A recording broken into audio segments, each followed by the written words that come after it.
안녕 친구들, 제 이름은 한유진입니다. 저는 수십 년 동안 여성의 몸과 마음을 들여다보는 일을 해왔습니다. 진료실에서 마주하는 여성들은 대개 말없이 앉아 조용한 표정을 짓습니다. 손끝에 미세한 떨림, 눈빛 속 스치는 감정들, 입 밖으로 나오지 않은 이야기가 몸짓으로 먼저 말을 겁니다. 여성들이 처음 입을 열 때 대부분 이렇게 말하곤 합니다. 그런 감정은 이제 없어요. 혹은 전 그런 걸 저는 바라지 않아요. 그 말들은 단정처럼 들리지만 사실은 너무 오래 침묵해온 감정이 만든 두꺼운 껍질에 불과합니다. 그 껍질을 조심스럽게 들추면 그 아래엔 아주 작지만 살아있는 감각이 고스란히 남아있습니다. 어떤 분은 이렇게 말합니다. 근데 이상하게 한 부위가 되게 민감해요. 저는 그 이상하게라는 표현을 절대 흘려듣지 않습니다. 여성의 몸은 단순히 기능의 집합이 아니라 기억과 감정 침묵 속에서 형성된 감각의 지도입니다. 말로 표현되지 않아도 몸은 조용히 자신만의 언어로 반응합니다. 어떤 여성은 샤워 도중 무심코 스친 손끝에서 예기치 않은 반응을 경험했다고 말합니다. 또 어떤 이들은 손목에 스친 머리카락 하나에도 숨이 멎는 듯한 감정을 느꼈다고 고백합니다. 타인을 위한 몸이 아닌 자기 자신에게 나는 아직 살아있다고 전하는 몸은 놀랍도록 조용하면서도 섬세하게 반응합니다. 많은 이들이 관계가 멈추면 감각도 사라진다고 믿지만 실은 그 순간부터 비로소 본연의 감각이 깨어나기 시작합니다. 저는 그 감각을 돌아온 감각이라 부릅니다. 그것은 누군가를 위한 것이 아니라 오직 자기 자신을 위한 살아있는 증거입니다. 그 감각은 누군가를 위한 반응이 아니라 오직 나를 위한 존재의 확인입니다. 특히 유방이나 예민한 부위 주변에서 그런 감정이 도드라지게 나타나는 경우가 많습니다. 어떤 여성은 이렇게 말했습니다. 관계 중에는 아무 느낌도 없었는데 샤워 도중 제 손이 가슴을 스쳤을 때 너무 놀랐어요. 그녀가 받은 충격은 단순한 신체 접촉 때문이 아니라 자신의 손길에 자신의 몸이 반응했다는 사실 때문이었습니다. 저는 조용히 고개를 끄덕였습니다. 여성의 몸은 타인의 손보다 자신의 태도에 더 민감하게 반응합니다. 감각은 누군가가 만들어주는 것이 아니라 자신을 바라보는 시선과 태도에서 시작됩니다. 또 다른 여성은 목더미에 스친 머리카락만으로도 심장이 뛴다고 했습니다. 목의 곡선 어깨를 따라 허리로 이어지는 부드러운 선들은 너무 오랫동안 아무도 관심을 두지 않았던 영역입니다. 감각은 언제나 중심부에서만 일어나는 것이 아닙니다. 오히려 외곽에서 시작해 천천히 중심을 향해 스며드는 법입니다. 누군가가 아닌 나 자신이 그 부위를 다시 느끼는 순간 몸은 마치 오래 접어두었던 지도를 다시 펼치듯 살아나기 시작합니다. 저는 종종 환자들에게 거울을 건네며 권합니다. 한번 천천히 자신의 몸을 바라보세요. 그러면 많은 이들이 망설입니다. 그런 건 해본 적 없어요. 민망하고 낯설고 어쩐지 두렵기도 해요. 저는 그 마음을 누구보다 잘 이해합니다. 그 두려움은 자신을 감추고 살아온 긴 세월의 흔적이기 때문입니다. 하지만 용기를 내어 거울을 든 여성은 단 한 사람도 그 이전으로 돌아간 적이 없습니다. 누군가는 눈물을 흘렸고 누군가는 숨을 고르며 말했습니다. 이게 나였네요. 저는 그 순간을 감각의 시작이라고 부릅니다. 몸은 시간이 지나며 조금씩 달라지지만 감각은 오히려 더 깊어지고 섬세해지는 법입니다. 피부는 얇아지고 움직임은 느려지지만 감각은 사라지지 않고 오히려 새로운 방식으로 깨어납니다. 허벅지 안쪽 등 아래, 곡선 손등과 손목뼈 엉덩이 주변처럼 평생 동안 한 번도 주목받지 못한 부분들이 조용히 반응하기 시작합니다. 저는 진료실에서 아주 부드럽게 묻습니다. 요즘 어디에서 가장 반응을 느끼시나요? 이 질문은 단순한 의학적인 접근이 아니라 자신의 몸을 다시 느끼고 인식하는 작은 시작점이 됩니다. 어떤 분은 손끝이라고 말하고 또 어떤 분은 귀 밑이라고 답합니다. 어떤 분은 이렇게 이야기합니다. 어디가 딱 그런 건 아닌데 누군가가 나를 천천히 바라볼 때 가슴이 두근거려요. 저는 그 표현이 가장 솔직하고 진실하다고 느낍니다. 감각은 단순히 피부에 머무는 것이 아니라 마음과 감정을 타고 되살아나기 때문입니다. 관계를 하지 않아도 감각은 여전히 남아 있습니다. 그 사실은 어떤 여성들에게는 위로가 되지만 또 다른 이들에게는 혼란이 되기도 합니다. 나는 그런 걸 원하지 않는데 무미 반응해요. 그렇게 말끝을 흐리지만 저는 그 의미를 압니다.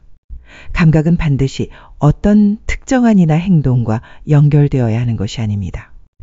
그것은 내가 내 몸을 어떻게 받아들이고 있는지를 보여주는 신호일 뿐입니다.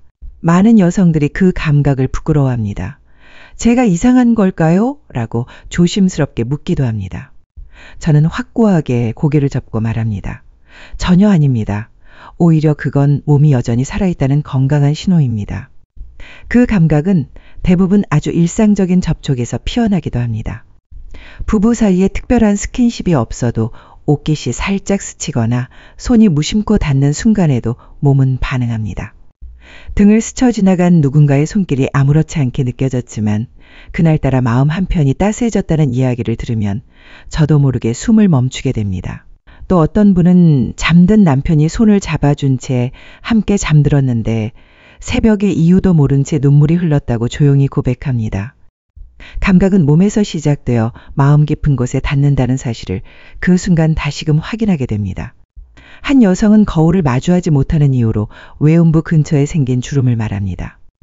또 다른 이는 색이 변하고 탄력이 떨어진 자신을 보며 불편한 감정을 털어놓습니다. 보기 싫어요. 닿는 것도 싫어요. 그 말 속에는 몸에 대한 부끄러움, 자기와의 단절, 그리고 오래된 감정의 상처들이 얽혀 있습니다. 이럴 때 저는 조심스럽게 설명합니다. 많은 분들이 외음부라고 하면 작은 피부 한 조각만을 떠올리지만 사실은 눈에 보이지 않는 부분까지 감각신경이 넓게 퍼져 있다는 것을요. 내부로는 Y자 형태로 확전되어 있고 대음순에서 지립구, 요도 주변까지 섬세하게 연결돼 있어요.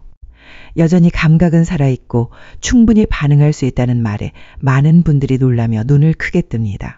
우리가 살아온 삶 속에서 누구도 그 사실을 알려주지 않았기 때문입니다. 여성의 몸은 생각보다 훨씬 더 넓고 정교하며 무엇보다 살아있는 존재입니다. 진료실 한쪽엔 작은 카드가 놓여 있습니다. 저는 가끔 그 카드 위에 한 문장을 써보라고 제안합니다.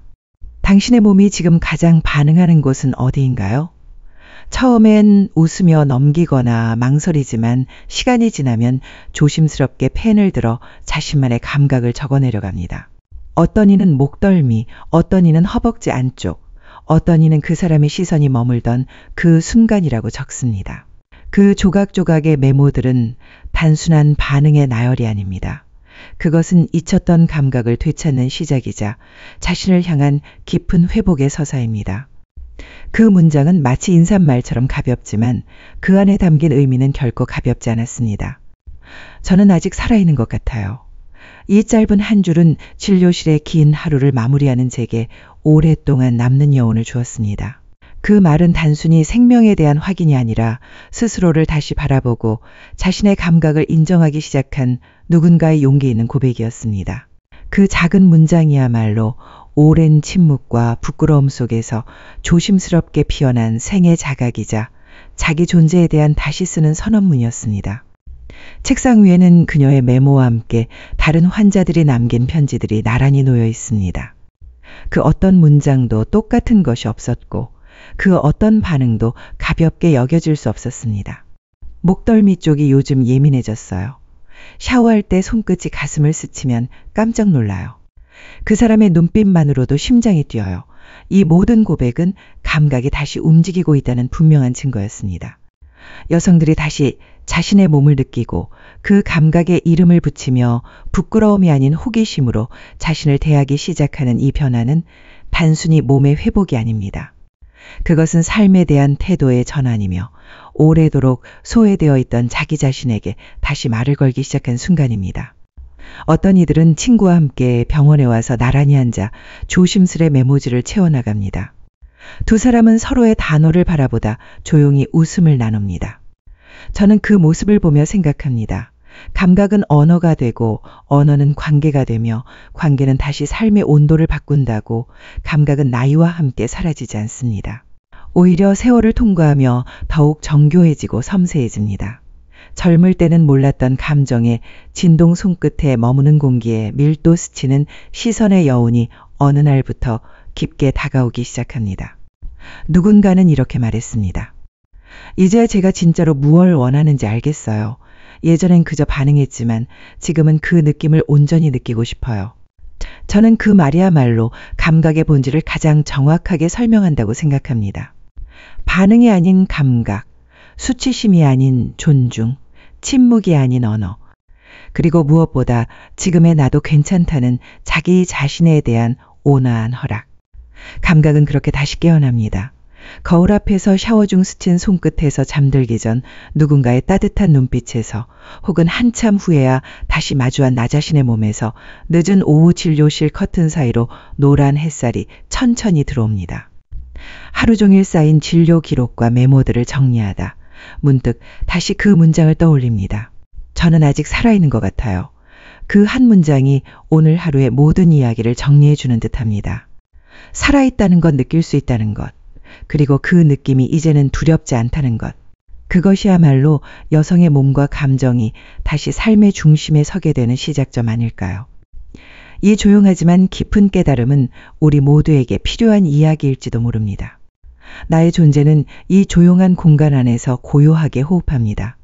어쩌면 아무 말 없이 앉아있는 그 순간에도 나를 나답게 만들어주는 것은 감각의 흔적입니다. 감각은 단순히 육체적인 반응을 의미하지 않습니다. 그것은 나를 대하는 태도이자 내가 나를 얼마나 섬세하게 바라보는지를 보여주는 거울입니다. 기술로 익혀주는 것도 누군가에게 배워야 하는 것도 아닙니다. 감각은 늘 내 안에 있었고 다만 너무 오랫동안 말하지 않았을 뿐입니다. 그 감각을 다시 깨워주려면 무엇보다 따뜻한 시간이 필요합니다. 누군가의 재촉도 아니고 성과를 위한 훈련도 아닌 조용히 스스로를 느낄 수 있는 시간. 마음이 편안하고 아무것도 강요받지 않는 그 여백 속에서 우리는 비로소 나라는 존재의 결을 천천히 알아갑니다. 그리고 그 순간 나이라는 사람은 다시 살아나기 시작합니다. 주름진 피부도 느려진 리듬도 더 이상 부끄러운 것이 아니라 삶을 오랫동안 살아낸 증거로 존중받게 됩니다. 이제 그녀들의 감각은 더 이상 잠들어 있지 않습니다. 말하지 않았을 뿐 충분히 깨어 있었고 이제는 조심스럽게 말할 준비를 하고 있습니다. 그 소리는 크지 않지만 단단하고 그 움직임은 작지만 오래갑니다.